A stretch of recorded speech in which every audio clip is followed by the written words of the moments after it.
Hey guys, what's going on? Coming at you with a Wednesday morning video.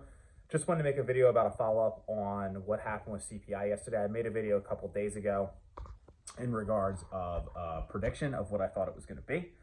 Actually came in exactly what I said. Basically, I said 7.1, which is under analyst expectations. So estimate, or what CPI was supposed to come in at 7.3, came in at 7.1, so that's great. So that's 2 months back to back on CPI going in a downwards trend, which is the first time basically ever. It usually went down, up, down, and then just set new lows. So that for the psychology and sentiment of the market, that's a great thing.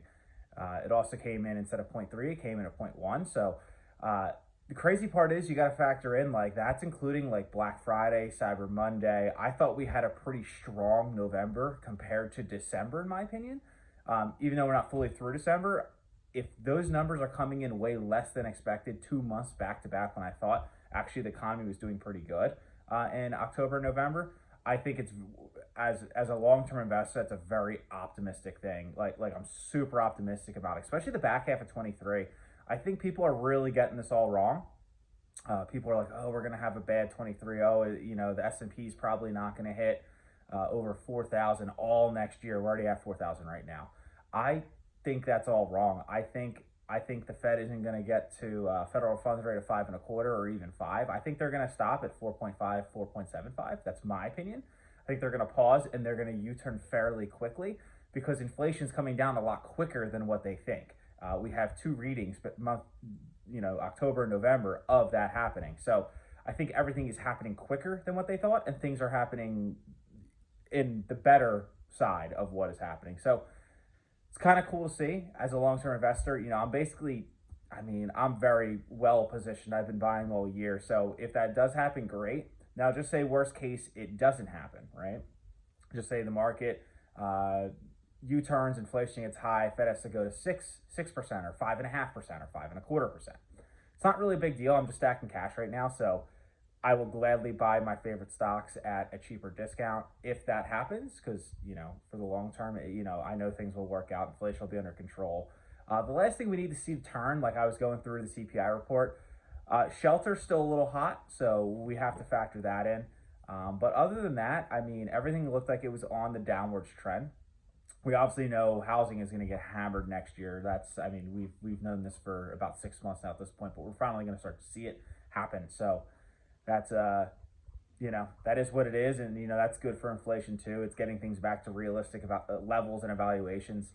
So just thought I'd share that while I have a spare second today, and just go over the CPI report. Really optimistic on.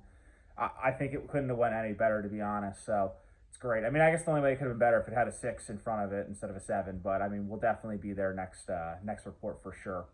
The Fed meeting is at. The Fed notes come out at 2 p.m. Eastern time. They will, Jerome Powell will be speaking at 2:30. I'll probably make a video after that, letting you know my thoughts.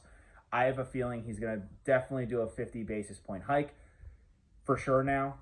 And we'll see how his tone is when he talks. I think that's going to be the key to identify and try to figure out how he feels about, the next meeting and what just happened. And I could see him turning a little dovish because I think he probably knows he over tightened at this point. I think he should have stopped raising probably in like September.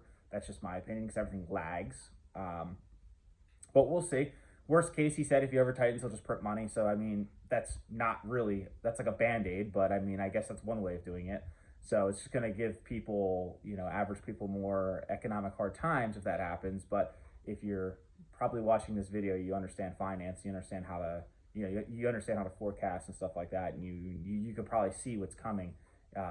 Best case, worst case scenario, so you kind of position yourself for that. But to the average person that doesn't save or doesn't understand macro or anything, they could be in a world of hurt coming up. So that's all I got.